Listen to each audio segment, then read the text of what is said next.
আসসালামু আলাইকুম, সবাইকে স্বাগত জানাচ্ছি বিডি দর্পণে। আপনাদের সাথে আছি আমি ফাহাদিয়া মিতো। ত্রয়োদশ জাতীয় সংসদ নির্বাচন যত এগিয়ে আসছে, দেশের রাজনৈতিক দলগুলোর মধ্যে মেরুকরণ ততই স্পষ্ট হচ্ছে। দলগুলোর মধ্যে নির্বাচনী ঐক্য নিয়ে শুরু হয়েছে জোরালো আলোচনা। কোন দল কার সঙ্গে জোটবদ্ধভাবে বা আসন সমঝোতার ভিত্তিতে ভোট যুদ্ধে অংশ নেবে তা নিয়ে চলছে দর কষাকষি। কারা যাচ্ছে বিএনপির জোট আর ছোট এসব দলের চাওয়া পাওয়া কি, তা নিয়ে আমার দেশের এক প্রতিবেদনে বিস্তারিত তুলে ধরা হয়েছে। জুলাই সনদের আইন ভিত্তি এবং সেই অনুযায়ী আগামী নির্বাচন অনুষ্ঠান সহ কয়েকটি দাবিতে ৬টি দলকে নিয়ে রাজপথে আন্দোলন করছে দেশের বৃহত্তম ইসলামপন্থী দল জামায়াতে ইসলামী। যদিও এটিকে নির্বাচনী জোট বলতে রাজি নয় আন্দোলনে যুক্ত দলগুলোর দায়িত্বশীল নেতারা জানান তারা আরও বৃহৎ জোট গঠনের কাজ করছেন। এছাড়া জুলাই গণ অভ্যুত্থানে অংশগ্রহণকারী শিক্ষার্থীদের নতুন দল জাতীয় নাগরিক পার্টি, এনসিপি, গণতন্ত্র মঞ্চ ও সিপিবির নেতৃত্বাধীন বাম গণতান্ত্রিক জোটও নির্বাচনকে সামনে রেখে নয়া মেরুকরণ করতে চায়। এর পাশাপাশি বিভিন্ন দল নিয়ে একটি বড় নির্বাচনী জোট গঠন করতে চায় দেশের প্রধান রাজনৈতিক দল বিএনপি। দলটি এর মধ্যে ফ্যাসিবাদ বিরোধী যুগপৎ আন্দোলনের সঙ্গে যেসব জোট ও দল সম্পৃক্ত ছিল তাদের কাছে সম্ভাব্য প্রার্থী তালিকা চেয়েছে। এসব দলের কিছু সম্ভাব্য প্রার্থীকে তারা গ্রিন সিগন্যালও দিয়েছে। এর বাইরে অন্যান্য দলের সঙ্গেও আলাপ আলোচনা করছে বিএনপি। এর মধ্যে নির্বাচনী জোট গঠনে এনসিপির সঙ্গে বিএনপির পর্দার আড়ালে আলোচনা শুরু হয়েছে বলে জানা গেছে। এ বিষয়ে বিএনপির স্থায়ী কমিটির সদস্য সালাউদ্দিন আহমেদ বলেন, বৃহত্তর নির্বাচনী জোট গঠন প্রক্রিয়া চালু আছে। বিষয়টি নিয়ে আমরা কাদের সঙ্গে কথা বলেছি তা যথাসময়ে প্রকাশ করব।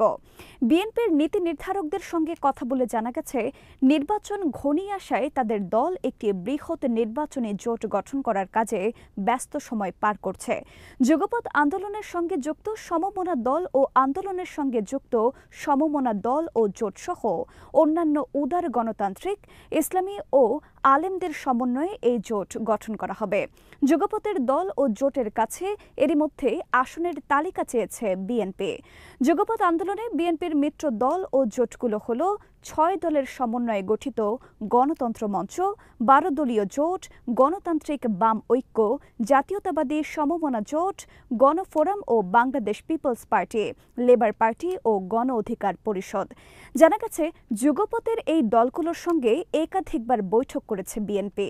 দলটির নেতৃত্বে যে বৃহৎ নির্বাচনী মোর্চা হতে যাচ্ছে সেখানে লিবারেল ডেমোক্রেটিক পার্টি, ১২ দলীয় জোট, জাতীয়তাবাদী সমমনা জোট, বাম গণতান্ত্রিক ঐক্য, গণফোরাম ও লেবার পার্টি থাকছে।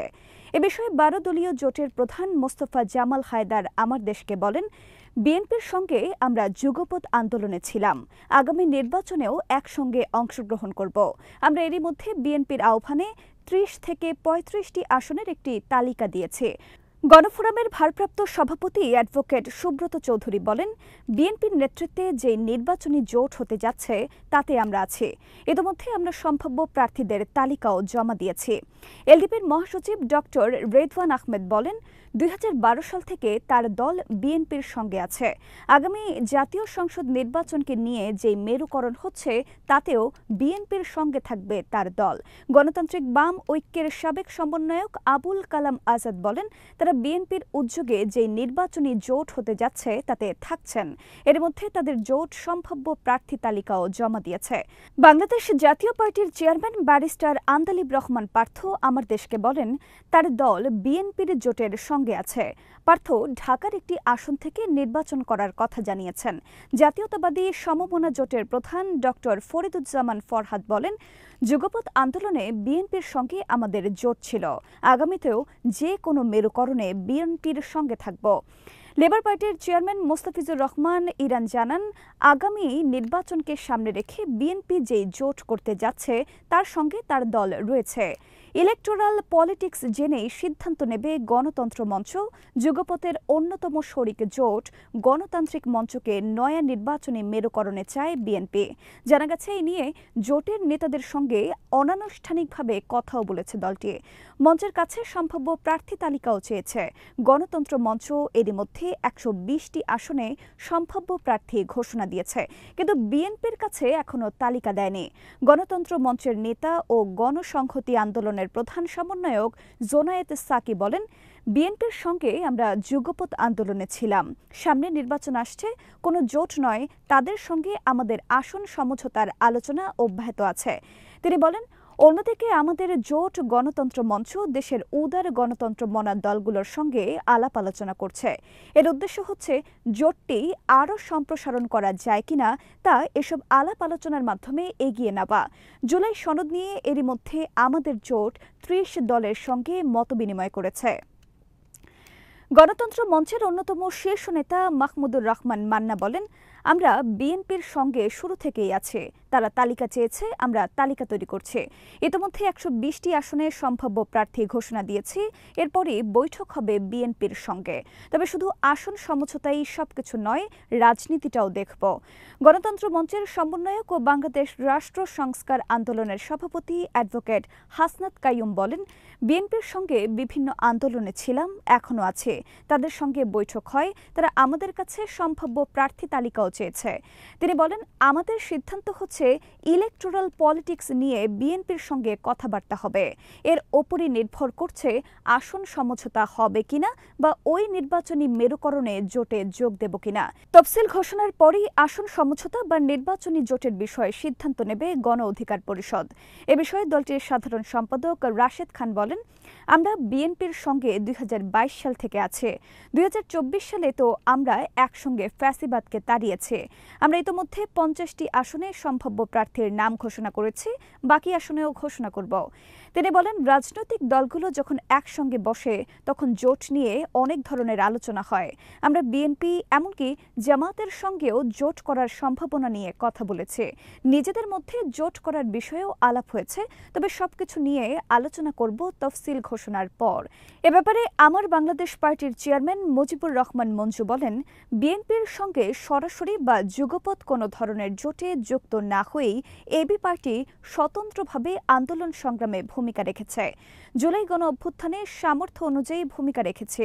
গণ অভ্যুত্থানের পর বিএনপি নেতাদের সঙ্গে জুলাই সনদ চূড়ান্তকরণ এবং এর বাস্তবায়ন প্রক্রিয়া নিয়ে আগে পরে বেশ কয়েকবার আলোচনা হয়েছে, কিন্তু নির্বাচনী জোট নিয়ে কোনো আনুষ্ঠানিক আলোচনা হয়নি। এবি পার্টি এককভাবে নির্বাচনের প্রস্তুতি নিচ্ছে। বিভিন্ন রাজনৈতিক দলের সঙ্গে জোটের ব্যাপারে অনানুষ্ঠানিক কিছু আলোচনা হলেও এ ব্যাপারে উল্লেখ করার মতো এখনো কোনো ফরম্যাট দাঁড়ায়নি। এদিকে বিএনপি তার বলয়ে আনার জন্য সিপিবির সঙ্গেও আলাপ আলোচনা করছে। একটি সূত্র জানায়, বিএনপির কয়েকজন নেতা অনানুষ্ঠানিকভাবে সিপিবির সঙ্গে এ নিয়ে আলোচনা করেছেন। তবে সিপিবির নবনির্বাচিত সাধারণ সম্পাদক আবদুল্লাহ ফকির রতন আমার দেশকে বলেন, এ নিয়ে আনুষ্ঠানিকভাবে বিএনপির সঙ্গে কোনো আলোচনা হয়নি। আসলে কার সঙ্গে আমাদের নির্বাচনী ঐক্য হবে তা পরিস্থিতির ওপর নির্ভর করবে। এর আগে চলতি বছরের এপ্রিলে সিপিবি ও বাসদের জ্যেষ্ঠ নেতাদের সঙ্গে অনানুষ্ঠানিকভাবে বৈঠক করে বিএনপি। বৈঠকটি আগামী ডিসেম্বরের মধ্যে নির্বাচন আদায়ে বৃহত্তর ঐক্যের অংশ হিসেবে অনুষ্ঠিত হয়। বিএনপির জোটে এনসিপির যুক্ত হবার সম্ভাবনা, জাতীয় নির্বাচনকে সামনে রেখে কোন জোটে যাবে নাকি নিজেরাই জোট করবে, এসব চিন্তা নিয়ে কাজ করছে জুলাই গণ অভ্যুত্থানের আদর্শে গঠিত দল এনসিপি। দলটির সিনিয়র যুগ্ম আহ্বায়ক ও রাজনৈতিক লিয়াজো কমিটির প্রধান আরিফুল ইসলাম আবিদ আমার দেশকে বলেন, জুলাই সনদের আইনি ভিত্তি ও উচ্চকক্ষে পিআর নিয়ে আমরা এতদিন ব্যস্ত ছিলাম, এজন্য এখনও কোনো জোটে যাবার আলোচনায় যায়নি। তিনি বলেন, তবে গণ অধিকার পরিষদ, এবি পার্টি, গণতন্ত্র মঞ্চ ও এনসিপির দুটি বৈঠক হয়েছে। বৈঠকে সংস্কারের ভিত্তিতে আগামী নির্বাচনের কোনো মেরুকরণ তৈরি করা যায় কিনা তা নিয়ে আলোচনা হয়েছে। একটি সূত্র জানায়, সম্প্রতি দলের নির্বাহী কমিটির এক সভায় বিএনপির সঙ্গে জোট করা এবং নির্বাচনের আগে আসন ভাগাভাগি নিয়ে আলোচনা চূড়ান্ত করার প্রস্তাব দেন অনেক নেতা। এর কারণ হিসেবে জানা গেছে, সংসদে নিজেদের প্রতিনিধিত্ব রাখতে চায় এনসিপি। সূত্র জানায়, এনসিপির অপর একটি অংশ জামাতের সঙ্গেও জোট করতে চায় অথবা বিকল্প হিসেবে নতুন একটি জোট করতে চায়। এর অংশ হিসেবে গত বৃহস্পতিবার রাতে রাজধানীর উত্তরায় জাতীয় সমাজতান্ত্রিক দল জেএসডির সভাপতি আসম আব্দুল রবের বাসায় গণতন্ত্র মঞ্চ, এবি পার্টি, গণ অধিকার পরিষদ ও এনসিপির নেতারা বৈঠক করেন। বৈঠকে উপস্থিত একাধিক নেতা বলেন, বৈঠকটি ছিল মূলত পারস্পরিক বোঝাপড়ার, জুলাই সনদ বাস্তবায়ন পদ্ধতি এবং আগামী নির্বাচন সামনে রেখে কে কি ভাবছেন সেটা নিয়ে। বিদ্যমান পরিস্থিতিতে নিজেরা ঐক্যবদ্ধ হওয়া, অর্থাৎ ঐক্যবদ্ধভাবে পথ চলা যায় কিনা, নিজেরা জোটবদ্ধ হয়ে অন্য বৃহৎ জোটের সঙ্গে যোগাযোগ স্থাপন করা যায় কিনা, যারা জোট করতে আগ্রহী তাদের সঙ্গে আলোচনা এগিয়ে নেওয়া, আলোচনাটা মোটামুটি এর ভেতরেই সীমাবদ্ধ ছিল। এর আগে গত 18 সেপ্টেম্বর এনসিপি, এবি পার্টি ও গণ অধিকার পরিষদের সঙ্গে বৈঠক করে গণতন্ত্র মঞ্চ। অবশ্য সেখানে জুলাই জাতীয় সনদ বাস্তবায়ন ইস্যুতে বিএনপি ও জামাতের মধ্যে সৃষ্ট দূরত্ব কমানোর বিষয়ে আলোচনা হয়। জোট কিংবা আসন সমঝোতা নিয়ে এনসিপির সঙ্গে কোনো আলাপ আলোচনা হচ্ছে কিনা জানতে চাইলে বিএনপির স্থায়ী কমিটির সদস্য সালাউদ্দিন আহমেদ বলেন, তাদের সঙ্গে আমাদের পলিটিক্যাল যোগাযোগ আছে, আলাপ আলোচনা আছে। ইসলামী দলগুলোর সঙ্গে আলোচনা জাতীয় সংসদ নির্বাচনকে কেন্দ্র করে যে নয়া মেরুকরণ হচ্ছে সেটা মাথায় রেখে জামাতের বাইরে ইসলামী দল ও আলেমদের একত্রিত করার কাজ করছে বিএনপি। এ লক্ষ্যে জামাতে উলামায়ে ইসলাম, বাংলাদেশ খেলাফত মজলিস সহ ধর্মীয় দলগুলোর সঙ্গে আলোচনা করছেন বিএনপির দায়িত্বপ্রাপ্ত নেতারা। এরই মধ্যে চাওর হয়েছে জামাতে উলামায়ে ইসলামের সহসভাপতি ও হেফাজতে ইসলামের সিনিয়র যুগ্ম মহাসচিব মাওলানা জুনায়েদ আল হাবিবকে ব্রাহ্মণবাড়িয়া 2 আসনটি ছেড়ে দেওয়ার বিষয়ে বিএনপির পক্ষ থেকে ইতিবাচক মনোভাব দেখানো হয়েছে। দলীয় সূত্র জানায়, বিএনপির সঙ্গে জোট করার ব্যাপারে তাদের দল ইতিবাচক। আসন ভাগাভাগি নিয়ে মোটামুটি আলোচনাও হয়েছে। বিএনপির এক নীতি নির্ধারক জানান, তার দল জামাতকে আসন ছাড় দেওয়ার ব্যাপারে ইতিবাচক। এ বিষয়ে জামাতে উলামায়ে ইসলামের যুগ্ম মহাসচিব মনির হোসাইন কাসেমি বলেন, জোটের বিষয়ে অনেক দলের সঙ্গে আলোচনা হয়েছে। বিএনপির একটি সূত্র জানায়, বাংলাদেশ খেলাফত মজলিসের আমির মাওলানা মামুনুল হককে লালবাগের আসনটি ছেড়ে দেওয়া হবে। তবে এ নিয়ে কেউ উদ্ধৃত হতে চায় না।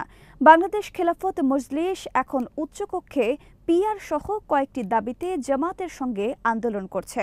সংগঠনটির আমির মাওলানা মামুনুল হক এ নিয়ে এক অনুষ্ঠানে বলেছেন, তারা এখন পর্যন্ত কোনো নির্বাচনী জোটে যাবার সিদ্ধান্ত নেননি। আপাতত তারা জুলাই সনদ বাস্তবায়নের দাবিতে ঐক্যবদ্ধ আন্দোলনে আছেন। এ বিষয়ে মজলিসের মহাসচিব মাওলানা জালালউদ্দিন আহমেদ বলেন, আগামী 25 অক্টোবর সংগঠনের সাধারণ পরিষদের অধিবেশনে তৃণমূল নেতাদের বক্তব্য নেওয়া হবে।